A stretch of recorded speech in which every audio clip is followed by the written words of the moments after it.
Today, we've got one of the top minds in all of the Amazon PPC world, Destaney, back on the show. And she answered all of your live questions on Amazon advertising that actually this was no doubt the best set of questions we've ever had on this show. How cool is that? Pretty cool, I think.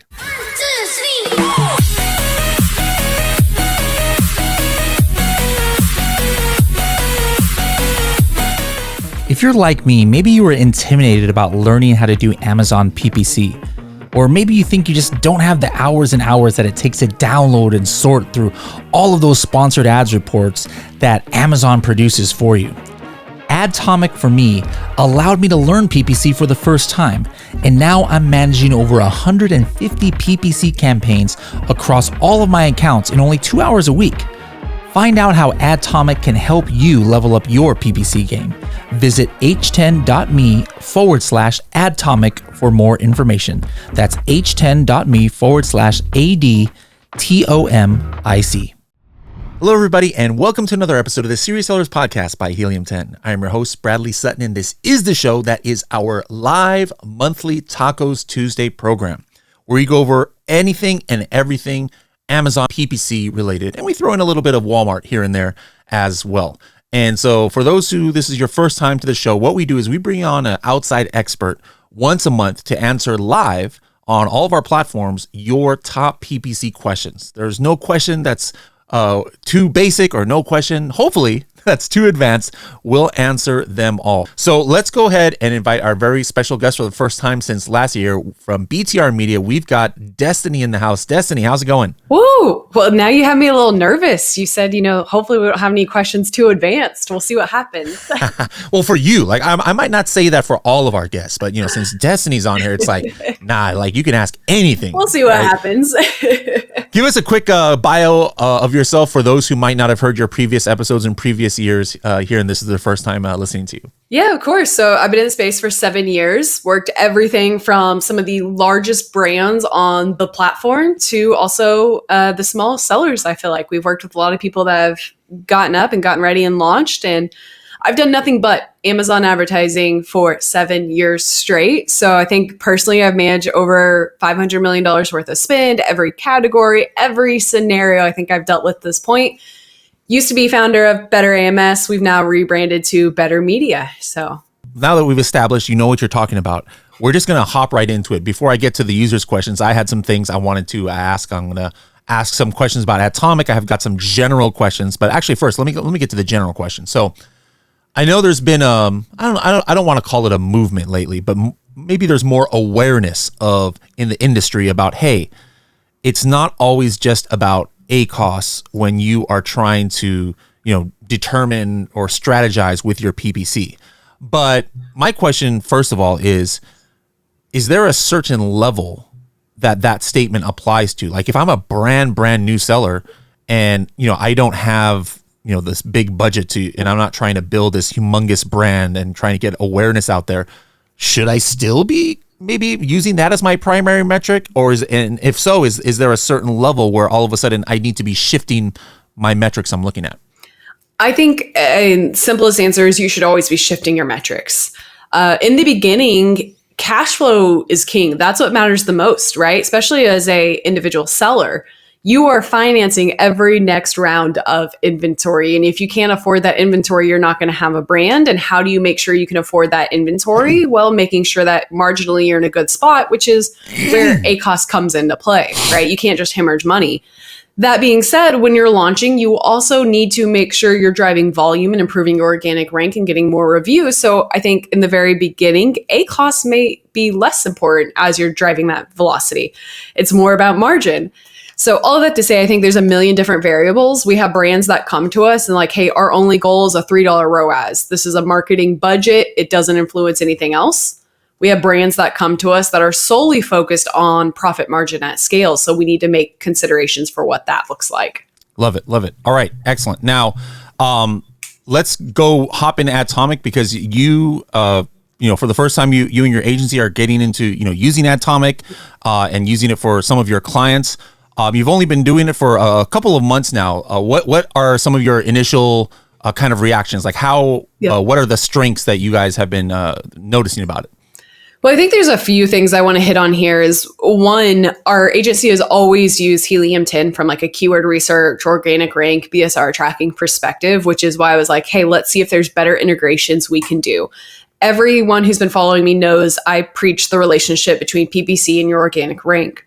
So that was what was really insightful for us, is like, okay, let's see what it looks like managing it all within one tool and being able to track that overall relationship. At its simplest, I think Adtomic drives a lot of value in giving you one view of all of that. I mean, you can go immediately into your search terms tabs and pull up search volume. And, as anyone who's managed a brand, I get millions of questions of why are my sales down week over week? And being able to overlay things like search volume is super important. I mean, beyond that, day parting, hourly parting is always a hot topic within the industry, and being able to stay in tune with all of those new rollouts or generative AI. Those are things that most of the industry is behind on, right? And you've always relied on native ad console to make those adjustments, but now having in a tool that allows the simplicity of scale has been a major value add. Awesome. Now, one of the things that Adtomic has released in the last few months or so is the ability to make your own custom rules. We always allowed you to make a certain level of custom rules, but now even for your bid management. Yep. And so, as we just mentioned, obviously, some people might still be doing ACOS, some people might be doing ROAS, impressions. Yep. There's so many different things, and we pretty much allow anybody to choose, like, hey, whatever you do, this is what you should, this is, you can go ahead and implement it in Adtomic. Now, having, spent some time in there, what would be your suggestion, first of all, for like, maybe a newer seller or medium-sized seller? If I'm looking to like create my own rules for bidding, there's literally a million possibilities. Yeah. So I might be overwhelmed. Yep. Can you get, I know there's no one size fit all answer here, but maybe can you give a couple ideas about what you would suggest somebody to do to put in Adtomic so that it manages their bids effectively? Yeah, I'm going to start philosophically here in that I always say that anytime a software opens up the black box and allows for rule creation, they're putting themselves in a risky position. Because in my opinion, most sellers don't actually understand bid management appropriately, right? It's only like the advanced sellers that can really hop in and truly understand bid management. So the fact that you all have opened it up for everything and taken that risk is huge in my opinion, because that is the biggest flaw of some of the softwares in the space, is they don't give you that customization. All of that to say, everyone who's like, hey, I have all of the power to, give myself a 5% ACOS, be careful, because a tool is only as good as your ability to use it. Like, truly, I've audited and vetted almost every single platform. I feel like we've gone through building our own rules, customizations. Most people don't actually know bid management well enough to build their own rules. But if you do, I think the biggest things that we look at is we create rules for the different outcomes we want. If we're launching a brand new product, then we're creating rules that are based off sales. So we're going to be taking a deep dive into, hey, what is the conversion rate and what is the sales? And we're going to build rules for maximizing that, increase bid when I have a certain conversion rate. On the flip side, if our goal is profitability, we're going to work backwards from our ACOS or our ROAS goal. We're going to say, hey, let's build rules that are based on lowering bids when our ACOS is too high. And maybe layering in our conversion rates also low. Let's go even lower, right? So those are the two simplest ones that we look at, but it really needs to be strategic. You can create rules that are based off the phase your product's in, whether it's launch, consistency, profitability, organic rank. You can create rules based off your overall business outcomes, which is always an important one, is what is that key ROAS that you're going to optimize for all of your campaigns. But just making sure not to overcomplicate it in the beginning, right? Once you start to understand the correlation between CPC and ROAS, then you can start building in a little bit more customization around life cycle and things like that. One more of my questions. I get to be selfish since I'm the host here and decide when to bring in the users' questions. But just going back to that topic of ACOS versus other metrics, I think there's so many people who have for years just, that's all they've thought about. And they're like, well, doesn't it make sense? Like, hey, like if I'm losing profitability because I'm spending more for my advertising and this is how much it's costing me per sale, like, should I always just automatically lower my bids because I need to be profitable? But can you explain why? No, that's not always the case. That might actually be hurting you in the long run.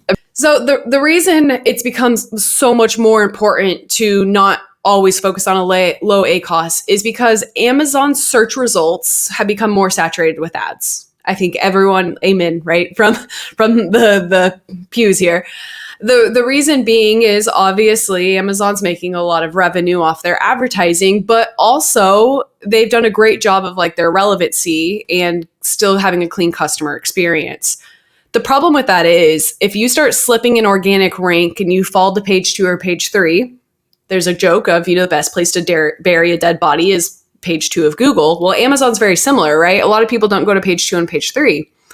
So if your organic rank starts slipping, you're going to be in a tough spot. Now, why does your organic rank slip? Well, you either have a decrease in conversion rate or you're not driving the amount of sales or units as your competitors, right? Anyone who's watched Bradley's Honeymoon period philosophy knows that a lot of these factors influence your organic rank. So there's a level of Amazon advertising that just drives sales. And we know sales improve your organic rank. So your PPC directly correlates with your total sales, right? The more sales you drive, the better your organic rank is, the more reviews that are going to be left, which is going to improve your conversion rate, which is going to drive more sales, which is going to thus spin the flywheel. So that is why it's really important to understand the PPC relationship between your total sales. Some people, we've had quite a few clients say, I'm going to stop PPC completely, which is fine for 30 days. Your profit's amazing. And then 60 days or 90 days or 45 days later, their rank starts dropping. And now their total sales are decreasing even more. And as we know with profit, there's economies of scale. You may want to drive a lot more units at a lower profit margin, but still end up with a higher overall profit if you improve your organic rank. Let's go ahead and hop into the live questions. We've got from YouTube. RH says, when optimizing a mature campaign, how frequent should I do it? And what is the look back window you prefer? I'm going to start with look back window. That one's easier to answer. We typically look at last 30 days. The reason being is you don't want to really look longer than that because there's a lot of variables that are going to affect your look back window. If you start going to 60 and 90 days, you're going to be getting into seasonality. You could have major conversion rate changes over that time frame. So we like to look at like last 30. Last 7's almost too small because of your attribution window.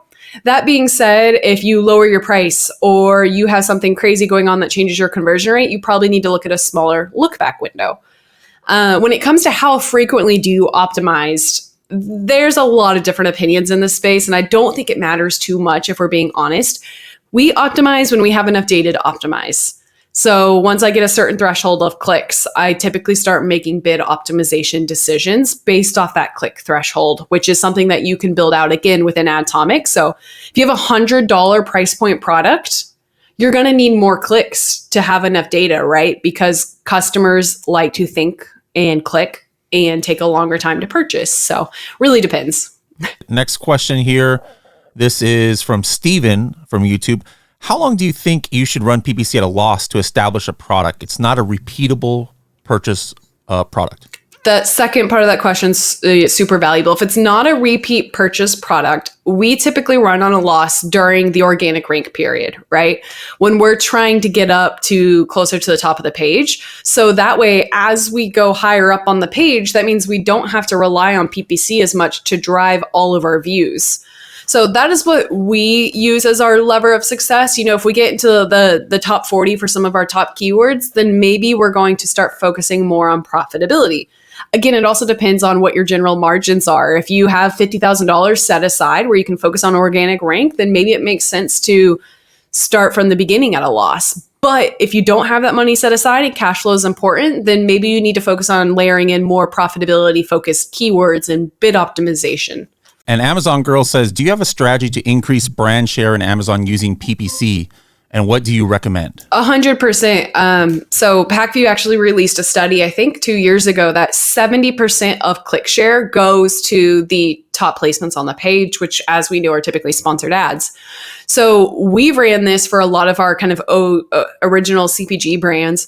We'll create campaigns specifically focused on top of search for 2 to 3 of our top keywords that we want to increase brand share for. So we're creating campaigns that are solely focused on brand share. That's what the name is in the campaign title. We only focus on exact match, so we have really good control, and we just bid really high. We bid high enough that we're winning as much impression share as possible. Now, we may not be able to afford to win that impression share 100% of the time. It can be really expensive at top of search, but we have those campaigns set aside so we can increase and decrease our budget as needed. Then you can go into your search query performance report and say, hey, for this keyword that I'm focusing on brand share, what is my search query performance, and am I actually increasing brand share in that scenario? Yeah, I think search query performance is kind of amazing that, Amazon has released that data, first of all, and so powerful, I think, for sellers. But, I think one popular strategy, let me just get your, viewpoint on this, is like, hey, let me see where my conversion rate for a keyword is better than the average, since Amazon shows that. And then, hey, if I'm not doubling down on, or if I'm not showing up at the top of search, I need to go ahead and double down on that, increase my bid. Whereas on the flip side, would your strategy be like, maybe my overall conversion rate is not as good as my competitors? Maybe I should even consider pulling back spend. I know that's a kind of an overgeneralization, but is that kind of like your general strategy there? 100%, especially on the advertising side. Like, that's where a lot of people waste spend, is they're saying, I'm selling a purple pin. This is a maroon pin, right? And maybe they bid on purple pin and their conversion rate's terrible. And they're like, let me keep spending on that term. Let me drive more people to there because maybe they're going to start converting. They're not, right? Unless you adjust your listing to say, hey, this is purple and not maroon. And it'll hurt your organic rank if you drive a ton of traffic to terms that are converting really poorly, because Amazon's saying, hey, customers are landing on this page, but they're not buying. They don't need to be at the top of the page. I want to put products at the top of the page that are going to drive sales. Mm-hmm. A YouTube question from Silver Arrow says, how on sponsored products can we promote all variants to take up real estate to dominate the niche? Amazon only allows you one variant to display. This might be promoting all colors on PPC. So yeah, in most categories, I was going to call that out. Most, like you can only show up organically for one. I've seen like energy drinks where every single variant is, like I've seen other categories too where every single variant. But on PPC, it's usually the same for a sponsored product. Yep. But I'm not saying I suggest this strategy, but theoretically, if somebody's really just concerned about real estate on page one and they are in a category where only one sponsored product or one organic can show up, would it be, all right, here's my organic rank, and then maybe my sponsored product for that keyword is another variation. Mm-hmm. Maybe I put 3 sponsored brand headline ads for 3 different products, maybe a sponsored video for another one or something like that. Other than that, is there a way that you can force Amazon to get multiple things when it's not natural? There's no way to really force it. Like you said, there's also a lot of inconsistency in Amazon testing how they're breaking out variations. So we've never found a great way to do it. Sponsored brand headline search ads, the best way to show all of your variants. We do have a few brands that have actually split up, especially if it's like flavor variations, chocolate protein versus vanilla protein. They've seen a lot of success splitting those up. That's not for everyone, because now you're having to put PPC costs behind 2 different variations, right? It gets a lot more costly, even though you are making up more market share. The only other small thing I would say is, like, from a cannibalization perspective, like you said, make sure you're running different ads at the top than what you're organically ranked for, and make sure you're running brand defense ads on your product detail page. Jalil says, when using a single keyword campaign, do you use a top of search modifier? And what percentage do you find the best results with? I as in Jalil, not me. I usually do 10 to 20% when using top of search. This one's a difficult, right? If you're coming from some of the other software companies in the space use placement modifiers to optimize all of their bids. We don't recommend that strategy at Better Media, because it gets really complex. If my only goal is to win top of search, I just bid really high and then also put a modifier. Thank you. If somebody else says it like that, yes. I always felt like it's not so popular to say that, and I'm like, man, am I in the minority here? Like, why am I the only one still old school? Yeah. The problem good. I will go a tiny bit deeper. The problem with modifiers, and a lot of people haven't probably dove into the documentation on this, is there's a little asterisk that says Amazon will only apply the modifier based off the likelihood of a sell. So a lot of people are assuming that every single time the click happens, that modifier was applied, and that's not true. So it just, in my opinion, causes a lot of inconsistency. You want to win top of search, go bid $50. Within 5 minutes, you'll see you're at top of search, and then you'll see the CPC it took you to get there. What I tell people is, maybe without Helium 10, I might do that. But the reason why I always stayed old school and just was controlling my bid was I don't need a top of search modifier. I'm not going to give Amazon the wheel in cases where I don't have to, and just trust that Amazon's going to do exactly the right thing. I'm going to fully control the bid because I just put that keyword in Keyword Tracker, or actually in Adtomic, you can actually see the keyword ranks too. And within 3 hours, I'm going to see 3 consecutive ranks where I can see, oh, I obviously need to increase my bid, or man, I'm already at the very top of search, you know, naturally. So on sponsors, so maybe I can pull back and just see where it is. So it's like you don't have to guess where you're showing up because you just put in Keyword Tracker, put boost on, you'll know right away. It's refreshing to hear somebody else say the same thing here. Another question from YouTube, Rebecca says, is it still recommended to put the same keyword in all 3 match types? And also, does it hurt your organic rank to pause keywords that aren't relevant to your product but are not performing? This is a great question. We run in all 3 match types for our brands because there's different purposes. Our exact match, we know exactly where they're showing up on the page. We have a lot of control. Our phrase match opens up a little bit more opportunity for keyword research. So if I'm bidding on chapstick, I'm going to start finding, people are typing in, I don't know, peppermint chapstick or vanilla chapstick. So it helps me expand that. Broad match does the same. It's a good keyword research methodology for us. And if you have good bid management, it's going to allow you to harvest a lot of new keywords. If I'm a really small brand and I don't have a big budget, I would probably only focus on exact match and phrase match internally. They do not compete. That's a misconception. And I pulled our agency data yesterday on this. Exact match has driven $9 million in sales for us at a 15% conversion rate. Phrase match has also driven $8.9 million in sales at a 13.5% conversion rate.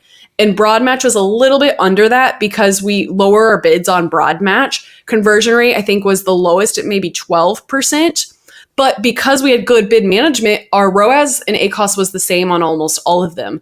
So they act in a different manner, right? It's still expanding. And then the other quick question is, does it hurt your organic rank? Not necessarily, but you got to think it's slowing your sales volume down. So it could, in the long term, hurt your organic rank. The better answer is just lower your bids, right? If it's a great keyword with a great conversion rate, you can't afford maybe top of search. Lower your bid to make that term profitable, even if sales slow down. A lot of great questions today. This is pretty cool. Grigori says, good questions.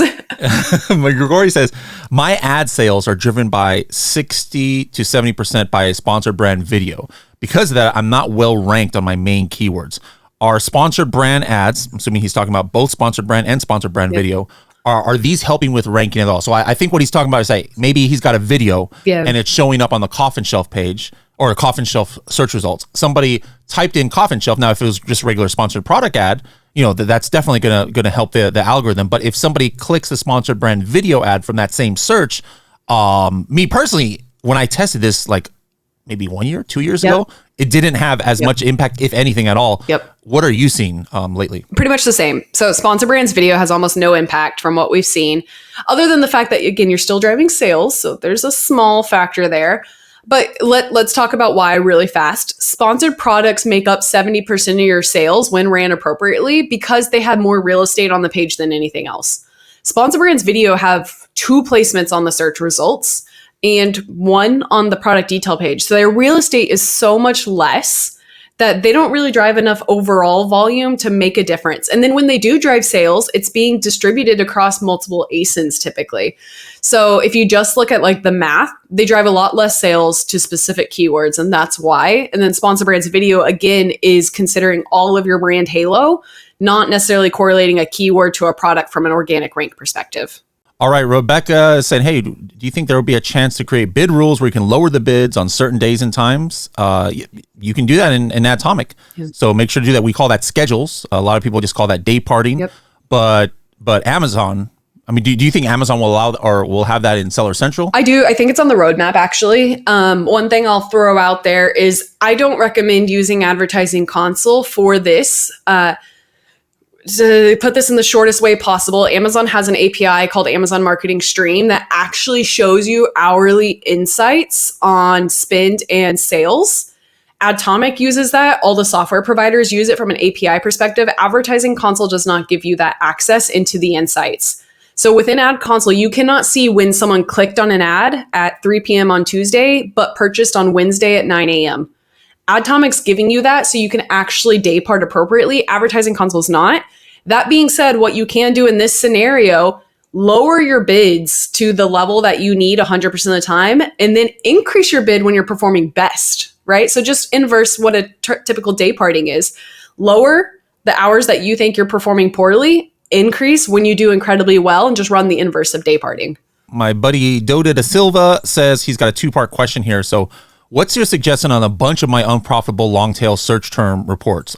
If he combines it all, he sees $9,000 in spend with 0 sales, but they have less than 15 clicks. So, maybe he's got some rule that says, hey, if I find a search term that has 25 clicks, let's go ahead and negative, but this doesn't qualify as that. He says all are very relevant keywords. Impression is good. So what should I do? Should I lower the bid or should I negate them or should I put them in a separate campagin? If your brand is only focused on profitability, I would just pause them. I would not negate. I don't think so.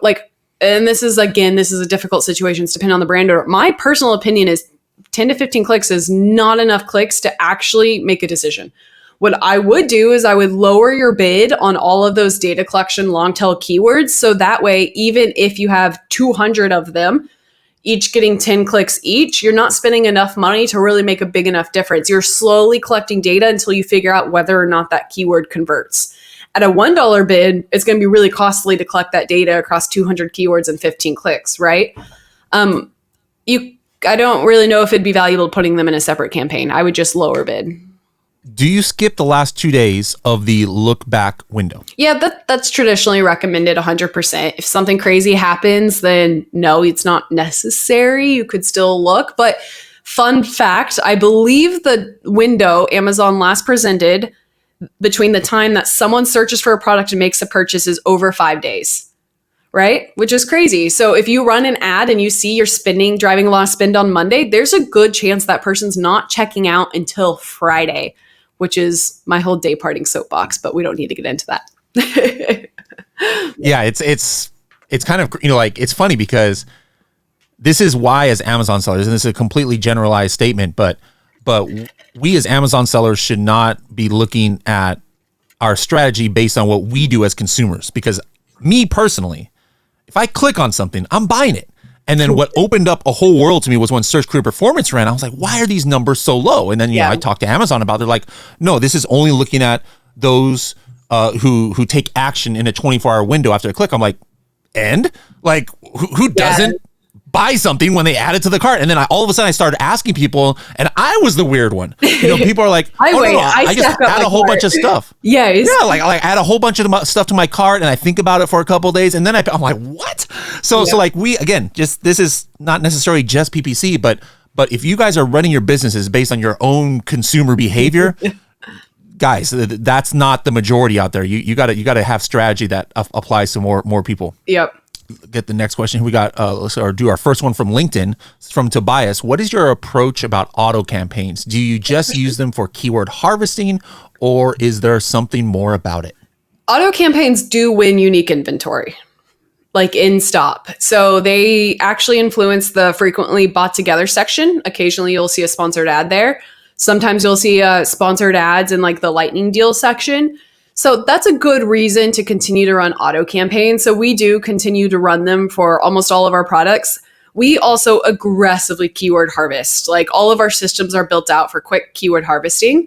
So we run them in segmented close match, loose match, complement substitutes in order to go ahead and make sure we're consistently getting great keyword research. We don't really recommend running your auto campaigns with more than 10% of your spend historically because you don't have a lot of control, but we do continue to run them because of the unique inventory. Any circumstances for which you would recreate a new exact match campaign, or why a key phrase would do well under broad match but not exact? So I'm not sure this is what she's asking, but sometimes I've heard people say, hey, I've got a good keyword. It's in my exact manual campaign, and it just gets like very low impressions. Yeah. But then I put it in a new one, and all of a sudden it gets impressions, which doesn't make sense. But is that just what we should do if we don't see it have good impressions? Just try it again in a new one, or? Yeah, it's definitely worth testing. I think let's talk about Shivali's second point here. Is sometimes when you harvest a keyword from your auto campaigns or broad match and you put it into exact match, it doesn't perform as well, or the reverse. The reason being is your campaigns and your keywords attract or collect relevancy, right? Amazon's an algorithm, so they like to make database decisions. So maybe you have the keyword chapstick in an auto campaign that's always done amazingly well for you. And the reason it did well is because it was a 17-cent bid on page 5. And then you go ahead and you pull it out and you decide to try to put it in a manual campaign at a $2 bid. And all of a sudden it does terrible. And that's because it's showing up at a different placement on the page. You put it into a new campaign and now you're showing up at the top of page 1.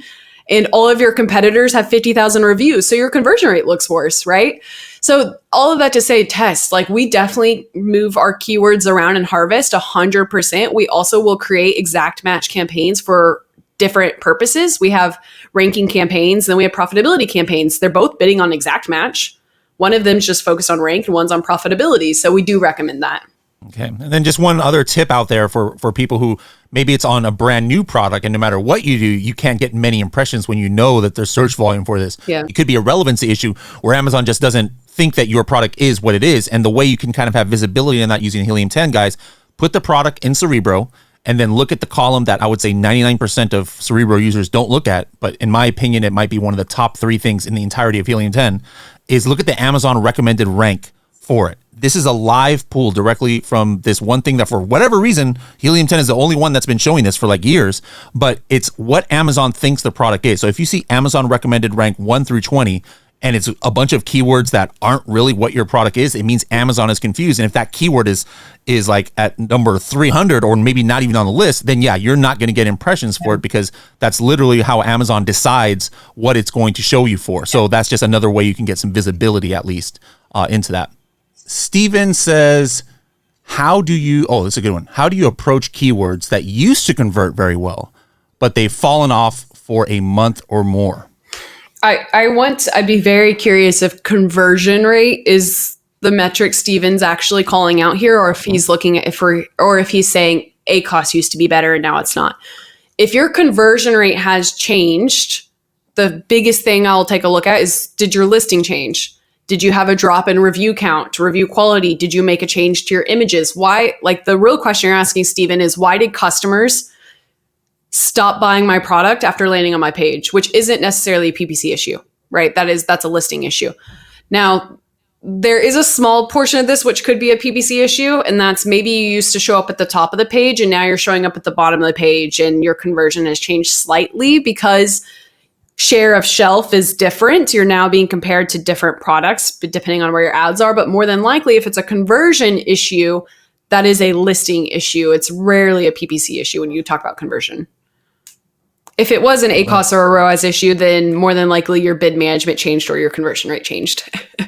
Jalil says, when dealing with supplements that are a complex and not just a singular ingredient, how would you do your keyword research and PPC strategy? For example, a joint support supplement with 5 ingredients versus something like vitamin C, which is a singular Destaney, what is up with these good questions? I know, it's a great group. Like, I don't know, like you just attract, I got to have you on all the time. You just attract some of the best stuff. This is a great question. I'm very familiar with this category. And the core answer is stop getting caught up in just the keyword research, right? This is one of those things where, to Bradley's point earlier, stop thinking as a seller and start thinking as a customer. No one is typically that's a lie. Most people are typing in joint supplements. Most people are typing in vitamin C supplement, right? So target those. The problem is knowing that category, your CPCs for both of those are typically around $20. I've worked in them, very familiar. You can't afford those usually.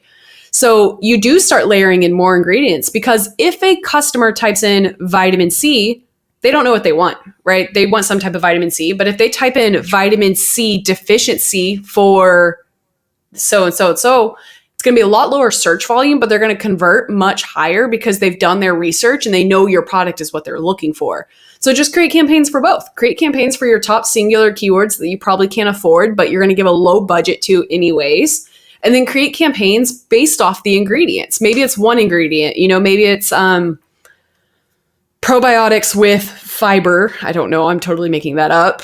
And then create another campaign for probiotics with vitamins or collagen. And then figure out what's performing best and scale what's best and pull back on what's not.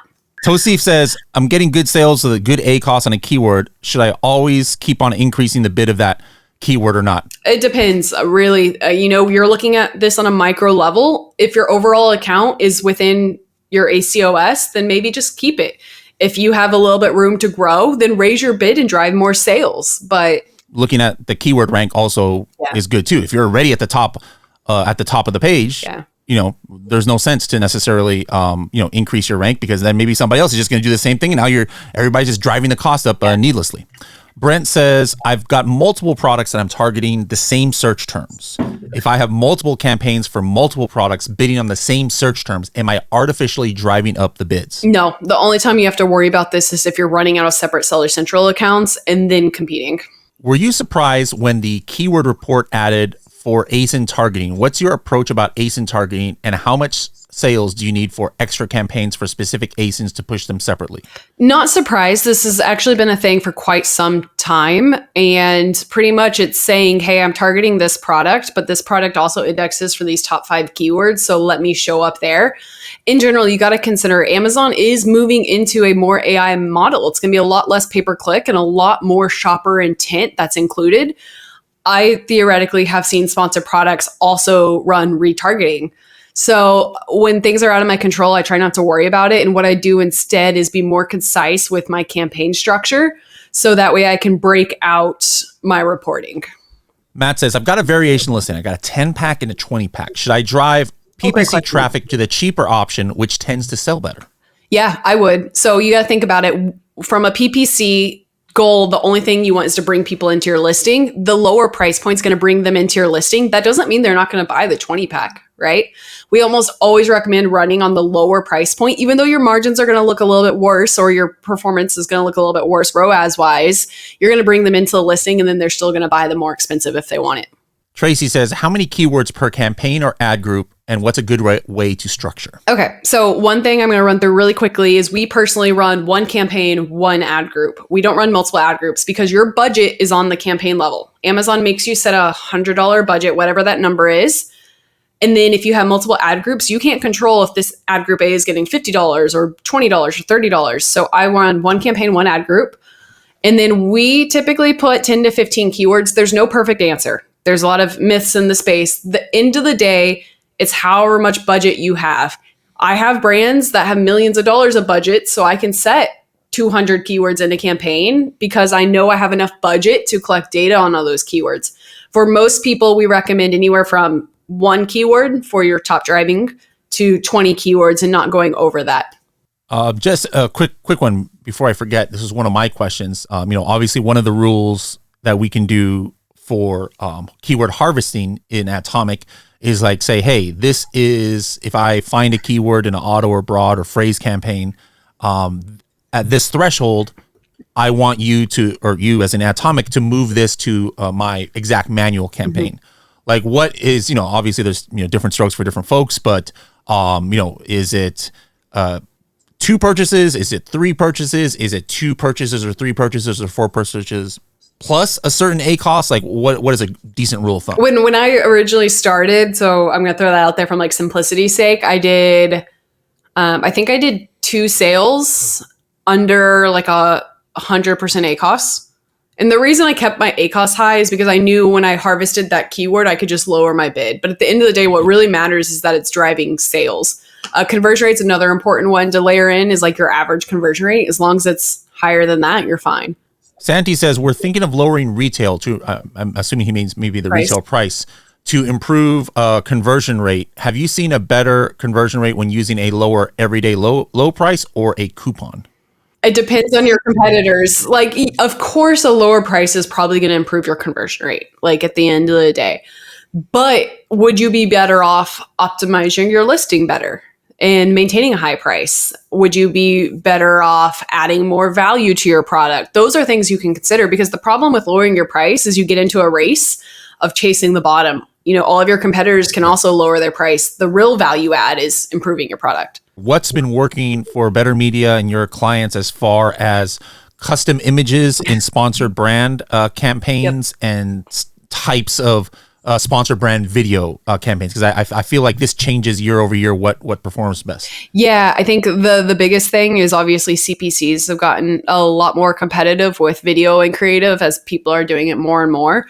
But I have gotten into arguments about the generative AI sponsor brands. And a lot of people are like, yeah, and it's not working, it's terrible. But we've seen amazing performance. We've actually split test against commercial grade creatives that like professional brands have used, and generative AI is in line with it. Of course, it's up to your prompt, but don't overcomplicate it. When customers are on Amazon, they're not looking to click on commercials. They're looking to click on something that looks native to the platform, which is where I think AI does a decent job of simplicity.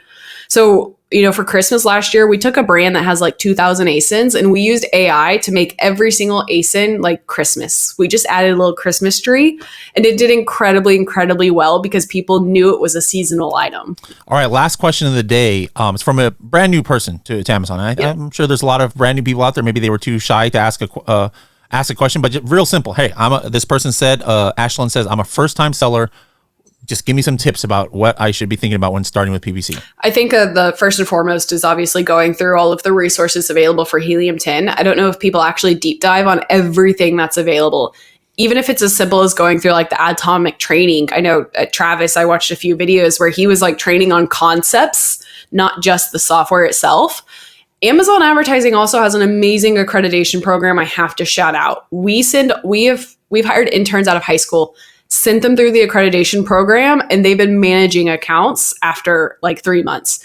Obviously, we also do a lot of training on top of that, but Amazon's invested a ton in their accreditation program. So when you log into Amazon advertising, you can see their learning console. Highly recommend every brand owner, every team needs to get certified in Amazon advertising accreditation. Last thing of the day is just, hey, what's your 30 or 60 second tip? PPC related that you can share with the audience. Could be about anything you want. Everybody needs to better understand the correlation between your bid and CPC and your CPC and ACOS and ROAS. That is like one of the most important things as a brand owner to understand. If I increase my bid, what happens, right? Our bid is the number one lever we can control. To Bradley's point, you have accessibility with Adtomic. Dive into those resources and start understanding bid management. If you don't learn anything else, learn bid management within your tools and your brand. Awesome. Well, Destaney, thank you so much for joining us. Again, we're definitely going to be seeing a lot of videos of training that we've been filming that you're going to help users out there, expand their knowledge in PPC. And if I saw some questions in chat asking about Adtomic. So if again, the website to get a free demo, h10.me/Adtomic. And then how can people find you on the interwebs out there if they'd like to reach out directly to you and your Can team? I answer a bonus question just because it came Absolutely. up? Okay, so I'm going to talk about suggested bids because I see it nonstop in the Helium 10 groups and it just came up here. When Amazon's giving you a suggested bid, they're taking the average of what every single competitor's bidding and the placements on the page. Top of search could be $30, bottom of search could be $2. So their suggested bids are an average of all of those placements. So yes, you can bid a lot lower and still win impressions because you're probably showing up on page 2 or page 3 or the PDP. And you may bid the suggested bid and still not show up on page 1. You may have to bid 20 times higher because you have one person increasing the auction, which doesn't influence the average. So keep that in mind. If you want to learn more or find more, I post a ton of content in the groups on Facebook, on LinkedIn, I think is where we post the majority of our content. And, check us out, bettermedia.com. All right. Thank you so much, Destaney, for joining us, and we'll see you in a little bit.